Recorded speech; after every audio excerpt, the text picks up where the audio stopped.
Hello and welcome to chapter 2 of our discussion and analysis of Wuthering Heights by Emily Bronte. We'll go into chapter 2 now, and you remember where we had Lockwood's first impressions of Wuthering Heights and his meeting with Heathcliff and a little bit of his own backstory that Emily Bronte sets up. And so we've already worked out he's a pretty pathetic kind of guy really, and he's definitely a fish out of water in lots of ways. So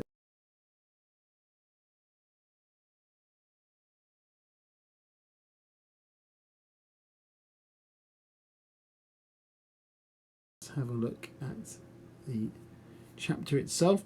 So we have an opening where he's back at Thrushcross Grange, which he's renting out, and we have his idea that he's going to keep nice and warm there and stay there instead of wading up through the heath and mud to Wuthering Heights. Then what I've highlighted here, it seems to be some confusion that he has, probably like a kind of almost like a cultural thing really, between where he's from and where he is in Yorkshire here.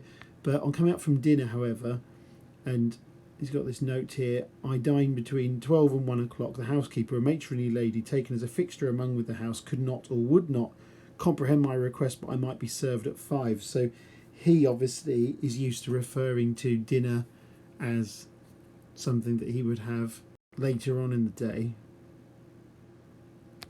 So it looks like there's a bit of a cultural kind of misunderstanding here, but again, the way that Bronte writes it, you have a sense of the pomposity of the character of Lockwood being created there, and so the parenthesis helps to emphasise that. And again, he's even awkward in his own home. Obviously he doesn't own Thrushcross Grange, but there's a servant raising an infernal dust as she extinguished the flames with heaps of cinders. The spectacle drove me back immediately.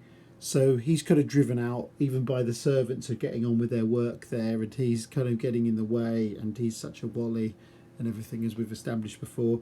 He decides then to go for a 4-mile walk and get up to Wuthering Heights itself. So the snow is starting to fall as well for him as well. So there's lots of weather references, as we've already said, in the novel. So we know that's a recurring motif, but it's going to add to the inhospitable nature of Wuthering Heights.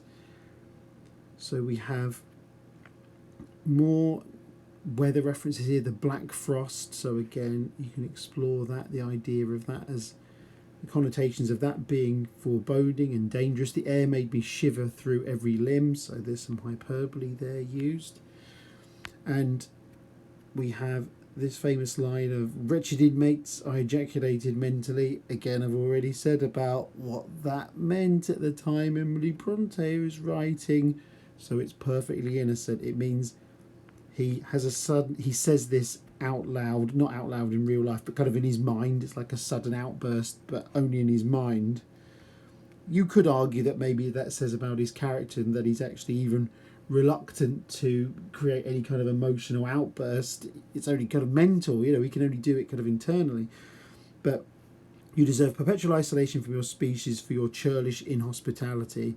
At least I will not keep my doors barred in the daytime. I don't care, I will get in. So he's not used to people being so unfriendly and not following normal codes of manners.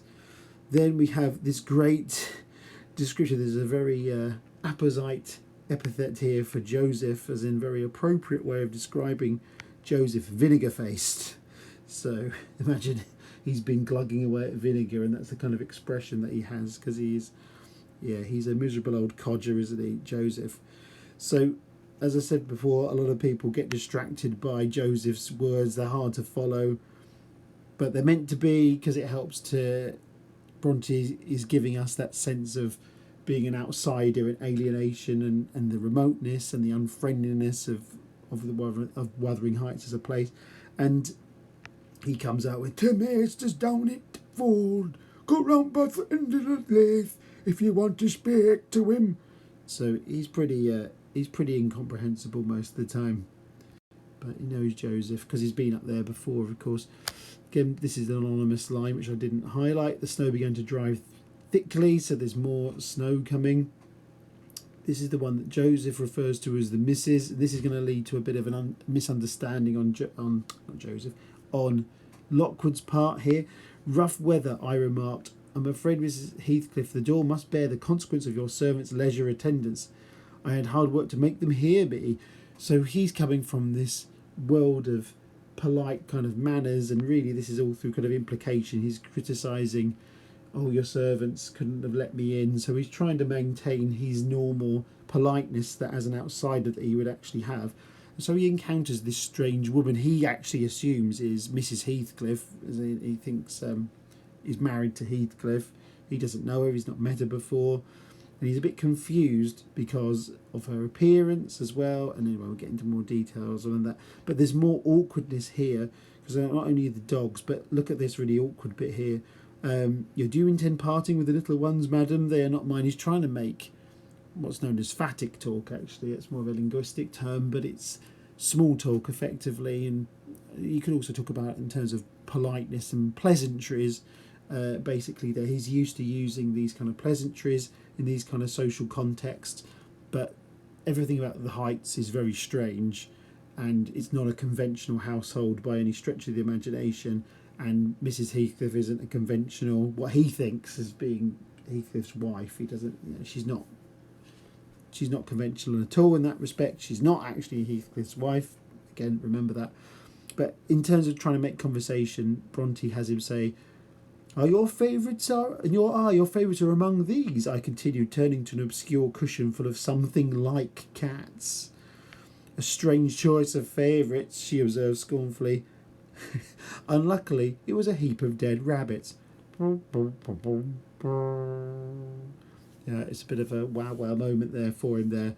So it's not really the kind of polite small talk he was expecting to have. So he makes these faux pas is a good way to describe it. So FAUX space PAS, which is a nice French term that we borrowed in English. So these kind of social mistakes that people make.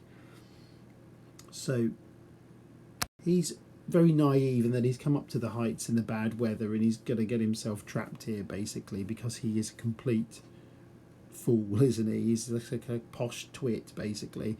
Again, all of the kind of social manners of the time are kind of subverted here, because he tries to help her out. He's used to kind of being gentlemanly, his idea of being gentlemanly, and he thinks she's an attractive young lady, and so she doesn't behave in the way that he would expect an attractive young lady to behave in that era.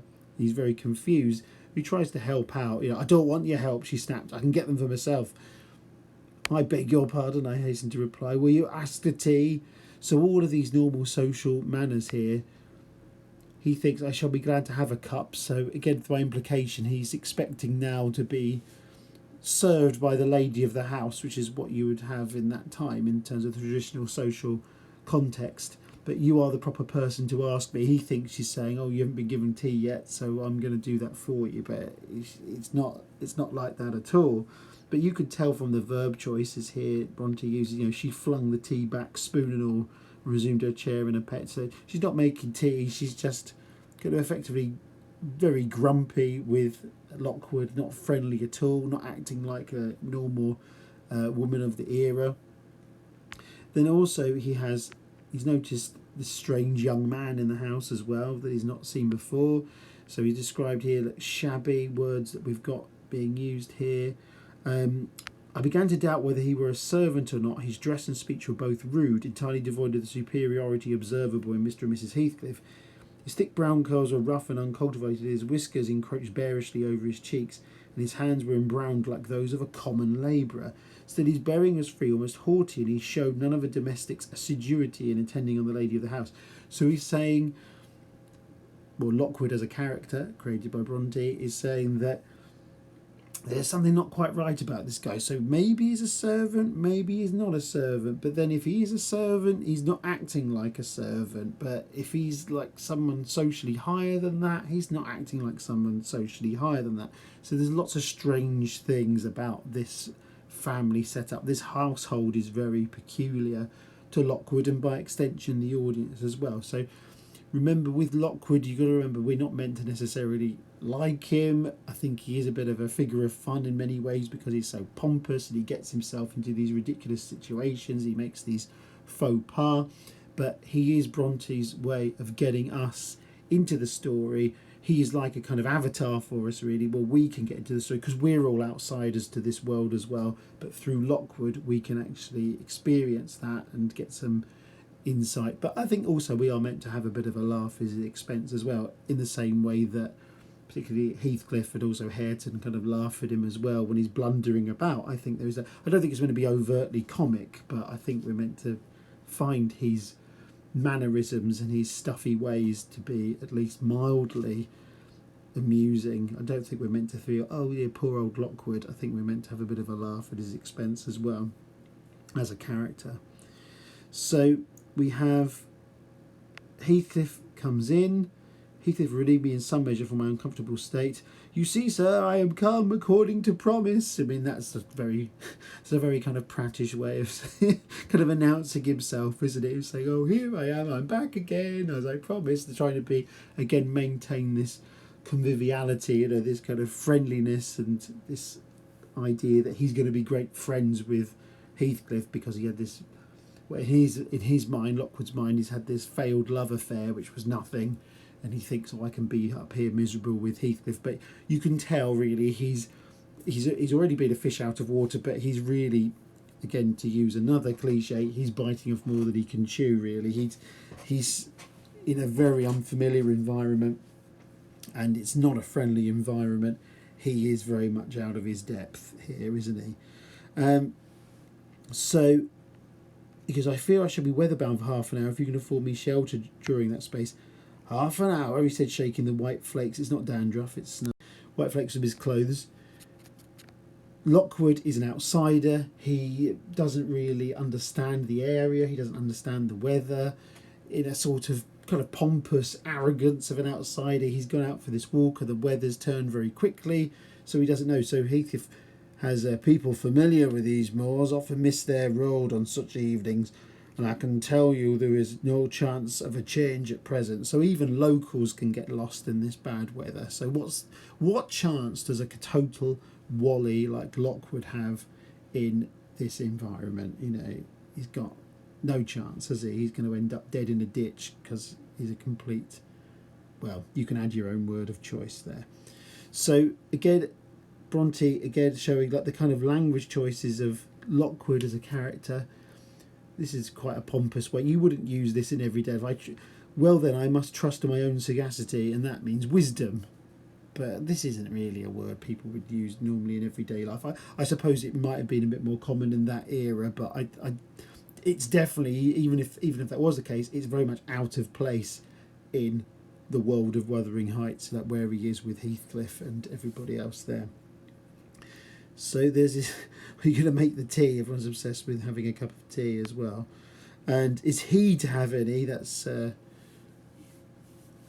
actually, this is actually young Kathy. I haven't even said that bit, have I? But this is to add to the confusion. But we're not meant to have all the answers yet because, Lockwood's confusion is also our confusion. It's taken Lockwood a long time to come to this conclusion, but I no longer felt inclined to call Heathcliff a capital fellow. Okay. So the next thing is down here. So these are more social faux pas here. Yet there's this bit here about, sorry, I've garbled this bit slightly. Many could not imagine the existence of happiness in a life of such complete exile from the world as you spend, Mr. Heathcliff. Yet I'll venture to say that surrounded by your family and with your amiable lady as the presiding genius over your home and hearth, he's made a faux pas here because obviously this isn't Heathcliff's wife. My amiable lady, he interrupted with an almost diabolical sneer on his face. Where is she, my amiable lady? Mrs. Heathcliff, your wife, I mean. Well, yes, or you would intimate that her spirit has taken the post of ministering angel and guards the fortunes of Wuthering Heights even when her body is gone. Is that it? Well, to be fair, that creak, it sounds like I'm not on a pirate ship, if you're wondering. It did sound a bit like I'm on a pirate ship, but I'm not. Maybe I am. But anyway, with that, normally if someone makes a mistake about that, you would accommodate the person who made the mistake, out of politeness. You wouldn't necessarily you wouldn't kind of string them along and let them suffer to make the mistake. Think, oh, okay, I've not realised. Oh, sorry, I didn't know your wife died. I didn't mean to put my foot in it. And you would say, well, it's not your fault. You wouldn't know. Why would you know? Heathcliff's not like that. This is pretty minor in the world of Heathcliff and kind of things that he does. A little example of he's not conventional by any means, and he's quite happy to let Lockwood suffer in his own faux pas, basically. And he even uses the word blunder here, or Bronte uses the word blunder for Lockwood there. Perceiving myself in a blunder, I attempted to correct it, and he realises that they're too far apart in age. And this is great, actually. This is one of those bits where I'd not really thought about. I'd not really noticed this bit before, but it's an extra bit you can think about. So, the clown at my elbow. This means it's not like clowns to the left of me, jokers to the right. I don't want a copyright strike. Anyway, I better stop. But the clown at my elbow.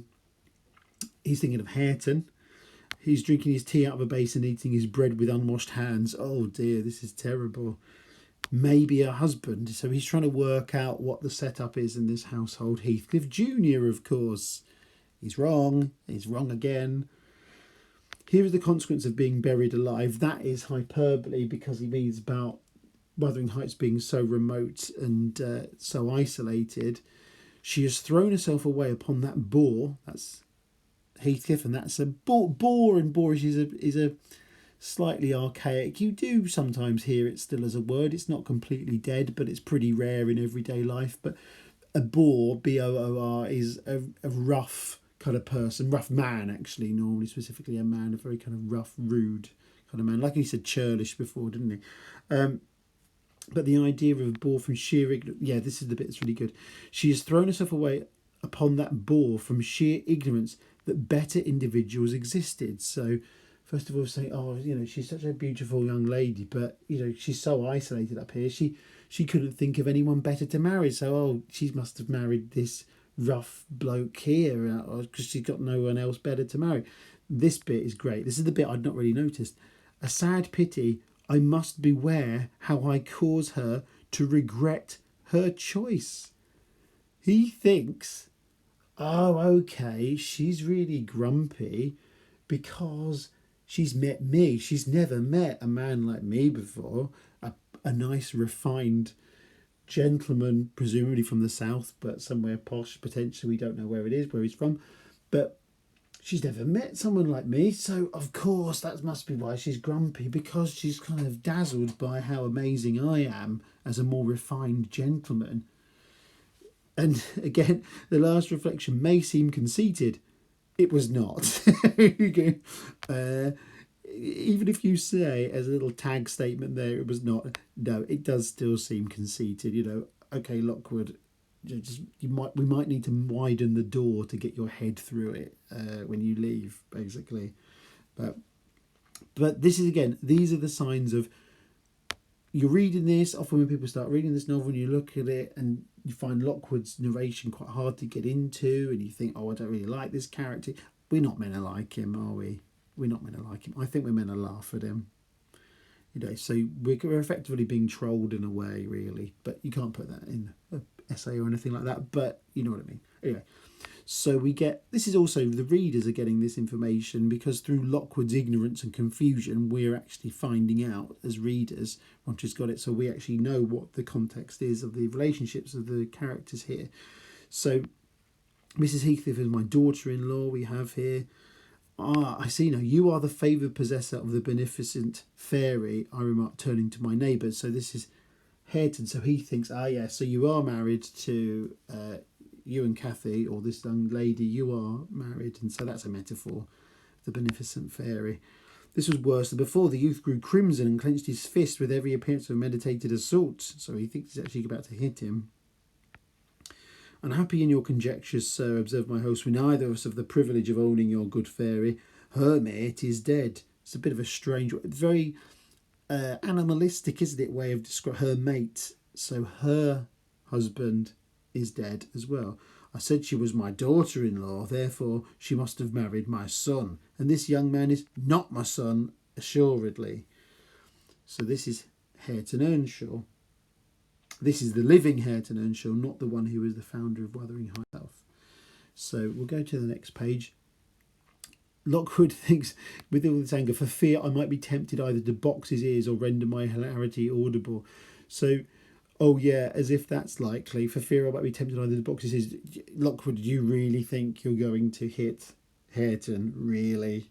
Really? Again, Lockwood is an unreliable narrator. You can't take everything that he says at total face value, and a lot of the time he's trying to make himself sound grander and better than he actually is. He's obviously wealthy, but that's all he's really got about him. But one of these things here is that, yeah, you're not going to be hitting Hareton, are you? I mean, that's just complete fabrication, this idea. So I don't think it's possible for me to get home now without a guide, I could not help explaining. The roads would be buried already, and if they were bare, I could scarcely distinguish a foot in advance. But there's a lot of concern here. And when I say a lot of concern from the residents of Wuthering Heights, I mean zero, actually. Hareton, drive those dozen sheep into the barn porch. They'll be covered if left in the fold all night, and put a plank before them, said Heathcliff. So Heathcliff's response just ignores Lockwood's worry about getting home, so he's not going to send anybody. Then you have, this is Joseph here in his inimitable fashion, criticising young Cathy, but she's not been named yet. But I wonder how you can fashion to stand there in idleness and war when all of them's gone out. But y'all are out, and it's no use talking. Y'all never mend your ill ways, but go and let it devil like your mother before you. So that's my impression of my imagined Joseph voice. But so he's criticising young Cathy there.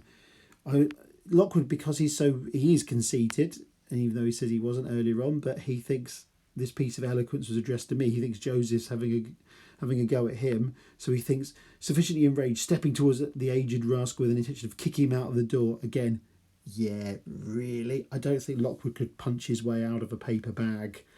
I don't think he could even kick an old man. I don't get that impression. But it's actually for who Lockwood knows as Mrs. Heathcliff, who is the young Catherine, who is the daughter of the Catherine that is more famous in Wuthering Heights. But anyway, you scandalous old hypocrite, she replied. Are you not afraid of being carried away bodily whenever you mention the devil's name? That's kind of like superstition, like rural superstition of if you say his name, it could appear and you shouldn't use it in vain, basically, or use it idly, rather. I warn to refrain you from provoking me, or I'll ask your abduction as a special favour. Now, this is actually really interesting because Bronte is giving Mrs. Heathcliff, aka Catherine, young Catherine, there's connotations here with the lexical choices of witchcraft. And so that's why ask your abduction as a special favour. That would be asking the devil to take him away. So she's quite a tough character, actually. So she stands up to these male characters. She's not afraid to really get to what really winds Joseph up, and because Joseph is so religious, that's what she's kind of drawing on this idea of which she's not a witch, but she's drawing on this idea of witchcraft just to really wind him up and to kind of get rid of him, really, and just kind of insult him. But goes, stop, look here, Joseph, she continued, taking a long dark book from a shelf. I can't get the little pointer down here. I'll show you how far I've progressed in the black art, defence against the dark arts. No, she's practising, as if she's practising magic. I shall soon be competent to make a clear house of it. The red cow didn't die by chance. So this is like the kind of folklore of witches, poisoning cows and ruining crops and all those things. So she's kind of making out, oh, this is all me and I'm a witch, and she's using. Now that's quite interesting from a feminist perspective in some ways, because she's kind of drawing the ideas and folklore about witchcraft which is associated with women, and she's kind of using that to effectively kind of empower herself in an environment where she actually hasn't got any power. But this kind of thing I'm saying here, this is more kind of stuff that makes sense when we get to the later part of the novel. But yeah, You couldn't listen to these in any order, and you may have finished reading the whole novel by now anyway, so you'll know what I mean if I'm talking about it. But it's something that can be expanded on and you could think of. So, oh, wicked, wicked, gasped the elder. That's Joseph. May the Lord deliver us from evil. No, reprobate, you're a castaway. Be off or I'll hurt you seriously. I'll have you all modelled in wax and clay, and the first who passes the limits I fix shall, I'll not say what he shall be done to, but you'll see. Go, I'm looking at you. So this is like the idea of, it's almost like voodoo dolls, effectively, of making those little figures. I think there was a name for those. They call them poppets, like witches. Anyway, I'm asking. There's no one here to answer me, but I'm just asking out into the mists of cyberspace.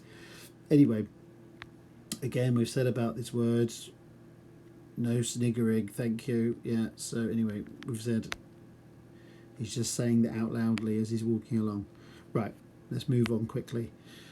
Then we have this idea of, because she's so beautiful, she has to be good-hearted, which is just a kind of very stupid, kind of naive attitude from Lockwood there. Her advice of how to get back, though, is great. Take the road you came, she answered. That's really helpful. Thanks for that. Then if you hear of me being discovered dead in a bog or a pit full of snow, your conscience won't whisper that it is partly your fault. How so? I cannot escort you. They wouldn't let me go to the end of the garden wall. Wuthering Heights is effectively, in terms of genre, Gothic romance. And the Gothic genre, one of the features of that is women trapped in places. So here is an element straight away. We've got the young Catherine, aka Mrs. Heathcliff, but not married to Heathcliff. Very important to point out. She's not married to Heathcliff, but this one, she's trapped. She can't. She's practically a prisoner here, isn't she? She can't go. Then he's hoping. This actually is hoping to have some, like a stable lad, escort him home through the snow, but there's no one around. So again, it's a very unconventional. It's a big house. It's quite a grand house. Heathcliff is obviously very rich, very wealthy, but there's only Heathcliff, Earnshaw, as in Hareton Earnshaw, Zillah, who is the servant, Joseph, who is another servant, and then we got Mrs. Heathcliff, which is young Cathy. So they're the only ones who are actually there. Heathcliff's advice is, I hope it will be a lesson to you to make no more rash journeys on these hills. I quite like the Tom Hardy version of Heathcliff. I like to do the Tom Hardy voice sometimes. I hope it will be a lesson to you to make no more rash journeys on these hills. So that's how I changed that voice, but I may not. I don't think I could sustain that for too long. Then this isn't going to get you a very good Airbnb rating. You must share a bed with Hareton or Joseph if you do. If you stay, who would you pick? Anyway. Lockwood's choice is there to potentially share a bed with them. I could sleep on a chair in this room. Yeah, that's the better choice. No, a stranger is a stranger, be he rich or poor. It will not suit me to permit any one of the range of the place while I'm off guard, said the unmannerly wretch. So that's Lockwood not being very impressed with Heathcliff's. It's kind of like paranoia, basically, isn't it? He said, oh, well, whoever you are, whether you're rich or poor, I can't even just roaming around the house. Don't trust you. Hareton does actually, because Hareton is actually, he's not a bad guy, really. I'll go with him as far as the park, he said. He would offer, but you'll go with him to hell. This is actually a bit controversial. That's a bit more stronger in meaning in that era, actually, as well. That would not necessarily offensive, but it's not polite, and it's a little bit mildly kind of taboo. Or whatever relation he bore, except his master, whatever relation he bore. And who is to look after the horses, eh? A man's life is of more consequence than one evening's neglect of the horses. Somebody must go, murmured Mrs. Heathcliff more kindly than I expected. So there is humanity in her there. More kind of supernatural references. Then I hope his ghost will haunt you, and I hope Mr. Heathcliff will never get another tenant till the Granges are ruined, she answered sharply. So that's, and also, yeah, Joseph thinks that's a curse. Hearken, she was cursing on him. So she's saying, he thinks that's like a supernatural curse. So there's lots of supernatural language here, and again, it's Mrs. Heathcliff, aka Cathy, young Catherine, drawing on that supernatural witch kind of language. Then we have, this isn't a Dennis the Menace reference there, if you get that one. Hey Nasher, they happen to have a dog called Nasher, which I think is quite funny, but anyway. But the dogs are kind of set at him. After Lockwood thinks he's going to make his own way and steal a lantern and take that. Two hairy monsters. Ah! Yeah, it's just the dogs, but it's a nice little metaphor, and you could argue that it's hyperbolic as well, because actually if you read it, the dogs don't really do much. So fortunately the beasts seem more bent on stretching their paws and yawning and flourishing their tails rather than devouring me alive. Like, these dogs aren't really as scary as he's making out, are they, when you read between the lines? So he wants to be, I ordered the miscreants to let me out, he wants to get out of the place. And then I think because he's pompous here, he goes, with several incoherent threats of retaliation that in their indefinite depth of virulency smacked of King Lear. And I think again that's meant to show his kind of his educated background there, maybe a bit of his pomposity as well. But King Lear as a character ends up effectively like powerless, and at one point in the Shakespeare play it is making kind of hollow threats and things because he hasn't got any power. And maybe actually this represents an element of self-realisation about Lockwood here that Bronte's put in it, and so he realises that maybe there's a sense here that he finally realises he's a bit out of his depth. So he's kind of rescued by Zilla, actually, who is the servant who thought that he was being attacked. So she effectively rescues Lockwood here. But look, she actually describes him, look at the poor lad, he's fair choking. So Lockwood actually must be fairly young to be described as lad. And he's not a boy, but he must be a young man, I think. And I'm guessing in his early 20s, I think, is most likely in my mind. Because you wouldn't say lad, otherwise he's got to be reasonably young, isn't he, I think. And we have, I was sick exceedingly and dizzy and faint, and thus compelled perforce to accept lodgings under his roof. He told Zilla to give me a glass of brandy, then pass on to the inner room, while she consoled me on my sorry predicament, and having obeyed his orders, whereby I was somewhat revived, ushered me to bed. So he's going to stay at the Heights after all the stress of being, driven out, and he thought he was going to have to go out in the snow and the dogs and everything and all the unwelcome atmosphere. He's now actually going to be put up for the night. But that will lead us into chapter 3, which is a whole other chapter and will be the next video. So again, thank you for listening. Like, comment, subscribe. I've got other videos about terms, I've got other videos about other texts, but it depends on what you're studying yourself. They may or may not be useful to you, but I hope this is continuing to be useful to you and adds to your appreciation and understanding of the novel. But anyway, I am wittering on, a bit like Lockwood. I must learn from this, and I will now go. Goodbye. See you in the next one.